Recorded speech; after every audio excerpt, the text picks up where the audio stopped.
basketball team pulled off what you can call a miracle in the Central Regional Final against Missouri Southern State.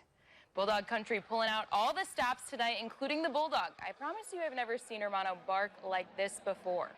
Right off the bat, it's the Player of the Year, Brooke Olson, leading the way. That's good for two. Bulldogs trailing by a bucket early, 9-7. Very next Bulldog possession. Madeline Granica going to work and throwing it up, a game-tying bucket at 9, still in the first quarter. UMD would trail by 5 going into the second quarter, struggling offensively early, and Lacey Stokes just adding to the deficit. That'll make it 38-25 Lions. Despite being down big at the half, the Dogs came to feast. Olson doing her thing with the layup. It's 49-31. UMD has got their work cut out for them, but that's not a problem. Hacka making a comeback as Hackamaki's tray ball is straight sauce. UMD trailing 51-34. And this is where the climb continues.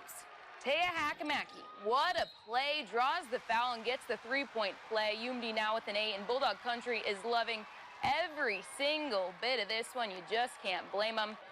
She might be gassed, but the NSIC Player of the Year leaving it all out there. The pull-up 3 is water, and yes, get the MVP some water too. We've got a 5-point ball game now. 74-69, a minute to go. Olson trying to make something happen. Mason Thiessen comes around after struggling all game. Thiessen drains the 3. Dogs down 75-72. Still plenty of time to go with 40 seconds left. And this is where the Dogs take the lead. Tatum Rhodes almost loses the ball, but Ella Gilbertson, all love and trust, flick of the wrist. It's now 77-76. Nothing but chaos and yellow towels. A timeout on the floor, and then this.